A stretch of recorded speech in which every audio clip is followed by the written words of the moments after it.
Shalom, selamat pagi. Bagaimana kabarnya? Harapannya tetap luar biasa. Oke, langsung aja kita ke materi.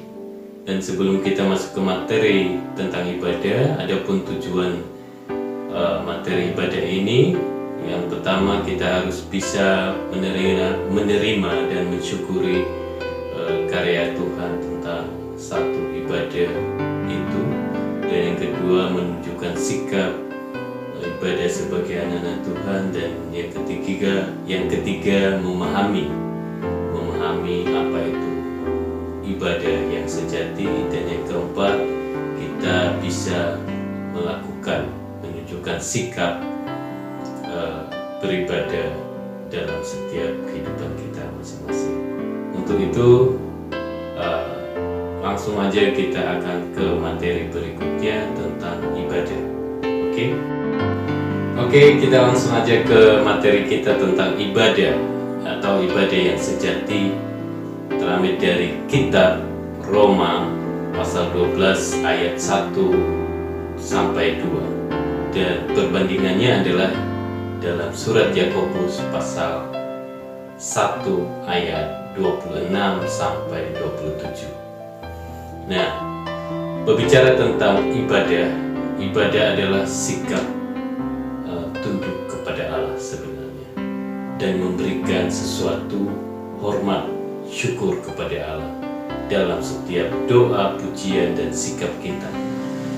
Nah, sering ibadah ini dimengerti hanya formalitas saja atau rutinitas, yaitu rajin ke gereja, beribadah, rajin berdoa, dan membaca Alkitab. Ada satu ilustrasi, ada seorang anak pergi ke pasar.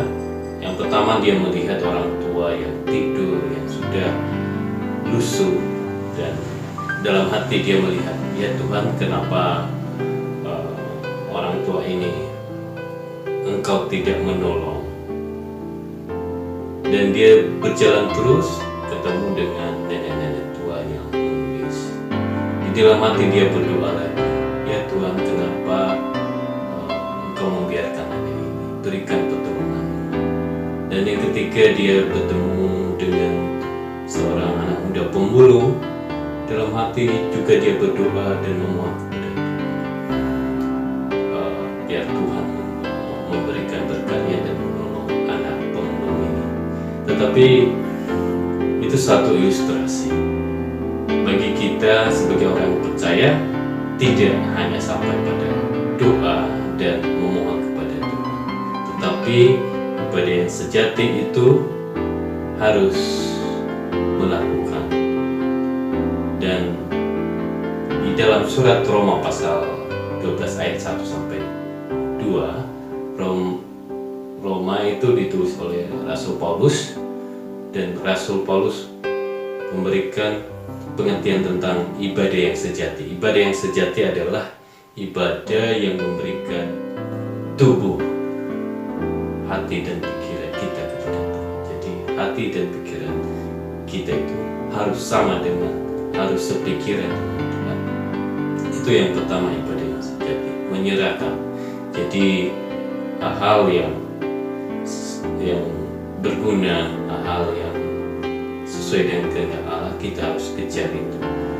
Dan yang di surat Yakobus mengatakan bahwa ibadah yang sejati itu menjaga sikap, terlebih dalam berbicara, terlebih dalam menjaga tutur kata, ya, sehingga tutur kata kita itu bisa menjadi berkat, memotivasi dan memuliakan nama Tuhan. Dan khususnya Yakobus menekankan kalau ibadah yang sejati itu adalah ibadah yang memberikan pertolongan bagi orang fakir miskin, atau anak-anak terlantar, atau janda jompo. Itu adalah ibadah yang sejati. Tuhan Yesus juga pernah berkata, menjawab pertanyaan murid-muridnya, kalau dia hadir pada orang-orang fakir miskin, yatim piatu, disitulah kita cari Tuhan. Nah, ada dua pengertian ibadah ini, dan nanti nanti kita akan harus bisa melakukan ibadah yang sejati ini, tidak hanya diam berdoa, membaca dan menggumulkan kepada Tuhan, tetapi kita harus menjadi bagian pelaku ibadah yang sejati itu melalui sosial kita. Kita mewujudkan itu sehingga nama Tuhan dimuliakan. Oke? Itu saja materi kita pada hari ini adalah ibadah yang sejati. Jangan lupa di rumah aja, jaga kesehatan, tetap semangat. God bless.